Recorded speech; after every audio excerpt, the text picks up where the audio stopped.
Dari WC3 kita akan ajak teman-teman ke wilayah Marwah. Kira-kira ada apa aja sih di sana? Yuk ikuti.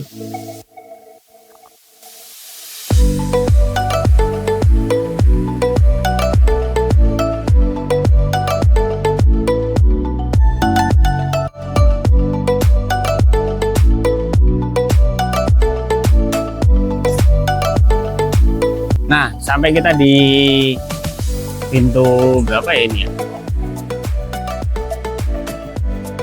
Kita di sini kalau nggak salah antara pintu 4 sama 5 ini teman-teman ya. Aku lupa karena nggak ada tandanya sih. Karena pintu 1 kan King Abdul Aziz, kemudian sampingnya pintu 23.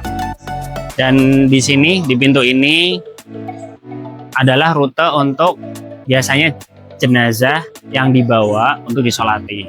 Jadi masuk sini menggunakan ada mobil khusus untuk membawa jenazah. Jadi lewatnya dari Marwah, setelah sana, terus kemudian masuk ke ruangan sini.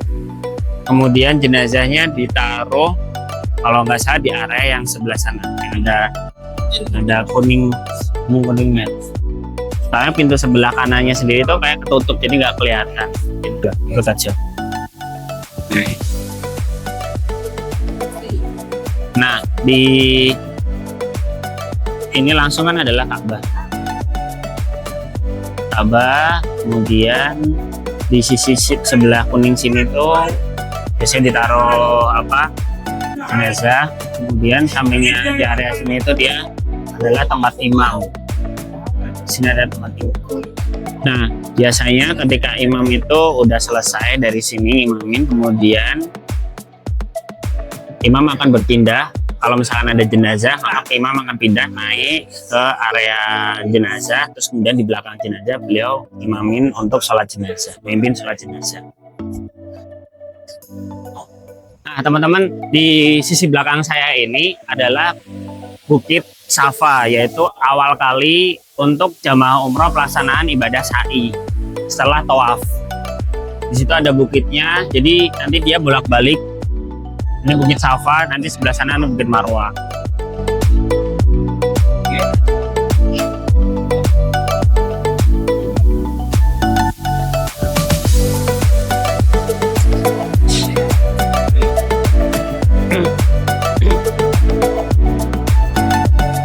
Nah teman-teman, ketika nanti teman-teman pada saat selesai pelaksanaan ibadah umroh, yaitu terutama rukun sa'inya, maka keluarnya adalah di pintu Marwah. Pintu Marwah itu sebelah sana, karena bukit Marwahnya di sebelah sini. Bukit Marwah. Nah, Bukit Marwahnya di sebelah sini. Jadi teman-teman nanti keluar, itu ada orang berjajar untuk keluar, itu adalah keluaran dari Bukit Marwah. Nah, sisi sebelah sananya lagi itu ada tempat buat tahalul, potong rambut. Ya, cukur untuk menghalalkan dengan cukur. Sebelumnya dia memang di area sini. Kalau teman-teman tahu, sebelumnya ditaruh di area sini. Tapi setelah itu mungkin dirapihkan. Nah, di area sini. Kemudian mulai dirapihkan, benar-benar setelah keluar Marwah itu ada tempat buat potong rambut. Ya, udah modelnya kayak mobil kalau teman-teman tahu mobil es krim situ. Jadi dalam box.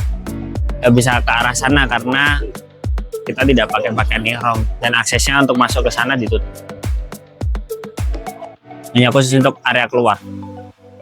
Di area pelataran sini pun ada ubin yang berbeda.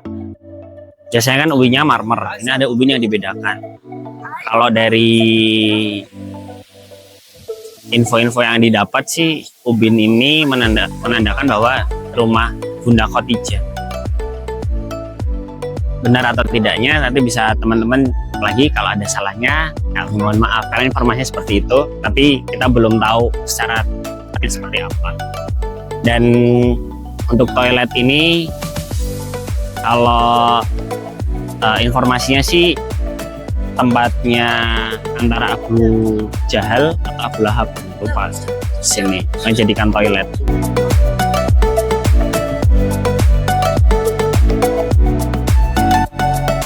ini kenapa teman-teman kita ajak ke sini, karena ini penting banget buat informasi teman-teman ketika nanti umroh. Kadang ada di satu titik mungkin teman kita atau jamaah yang lain ada barangnya yang hilang jatuh di dalam masjid. Itu cara menemukannya gimana? Apakah nyari di dalam masjid? Jawabannya tentu tidak. Biasanya kalau barang-barang yang hilang itu akan dikumpulkan dan akan ditaruh di lokasi yang namanya lost and found. Itu yang ada tanda warna biru, itu lost and found, itu bisa dibaca. Di sebelah sana ya teman-teman, lost and found itu.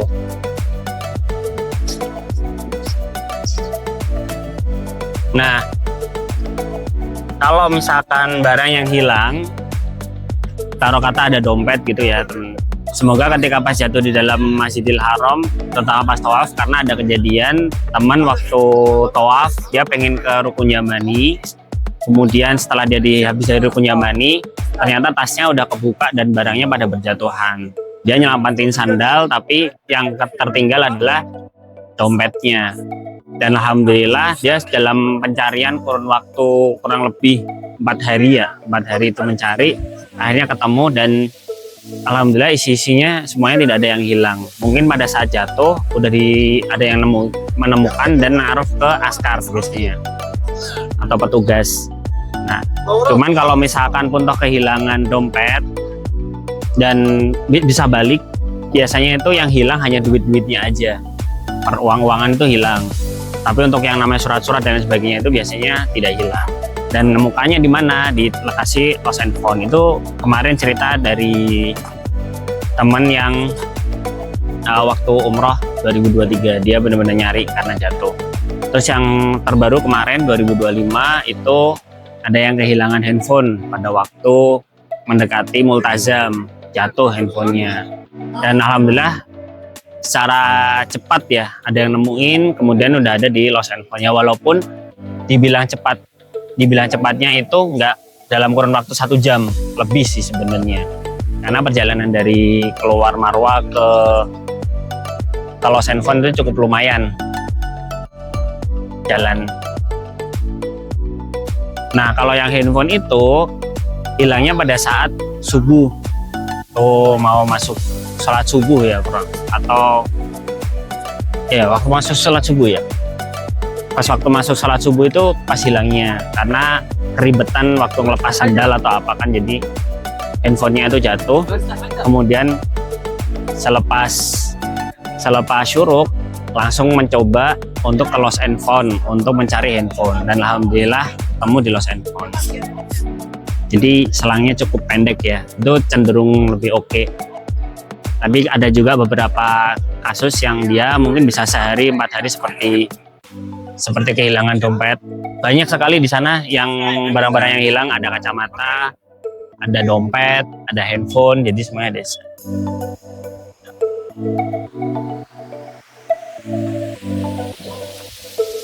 Teman-teman, demikian tour untuk keliling Masjidil Haram. Insya Allah next session kita akan ajak lagi tour ke keliling Masjidil Haram yang lain, di rute-rute wilayah-wilayah yang lain. Jadi biar tahu teman-teman ketika datang umroh di sini tidak kebingungan harus kemana dan kemana. Dan jangan takut selalu untuk update informasi ya teman-teman. Jangan lupa selalu persiapkan perlengkapan ibadah umroh dan haji di Nadiem Indonesia. Ingat umroh dan haji, ingat Nadiem Indonesia.